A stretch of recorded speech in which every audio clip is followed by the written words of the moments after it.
This is my little brother Finn, Gilbert the great white shark proudly told his friend Rita.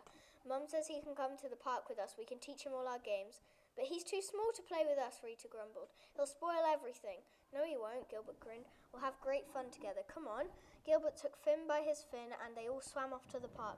Don't let Finn out of your sight, Mrs. Munch called after them. Let's go on the seesaw first, Gilbert said, sitting Finn on the low end. Rita sat with Finn to balance it. Hold tight, she called, as Gilbert hurtled himself on the high end.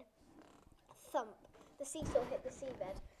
Whee! Finn and Rita catapulted out of the water, somersaulted through the air, and fell back into the ocean with a splash. Wah! Yelled Finn.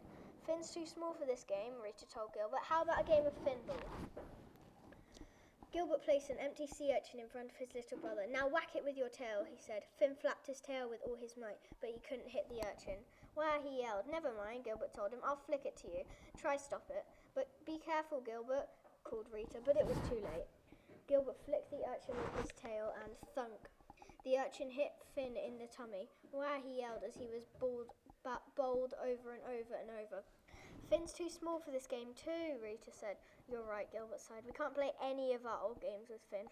Cheer up, Rita said. Let's put him in the seaweed swing while we think of something else. Gilbert and Rita watched Finn swing to and fro on the seaweed swing at the edge of the park. The little shark chuckled as a school of silvery fish shimmered around him. Finn's having fun now, Rita smiled. But it isn't very exciting, is it, Rita grumbled. Just then, Mallet the hammerhead zoomed into the park on his skate. Now that's what I call exciting, Gilbert said. Mallet skidded to a halt in front of Gilbert and Rita. Want to go, he asked. Gilbert's eyes lit up. Yes, please, he said. But what about Finn, Rita asked. He'll be okay, said Gilbert. We can all keep a lookout for him. Gilbert checked that his little brother was safely strapped into his swing. We won't be long, he told Finn. Gilbert and Rita whizzed around the park, looping and raving at Finn every time they passed the swings. But all of a sudden, the sea behind the seaweed swings went as dark as night.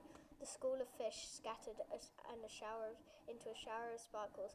An enormous orca swept out of the seaweed with a beak full of fish.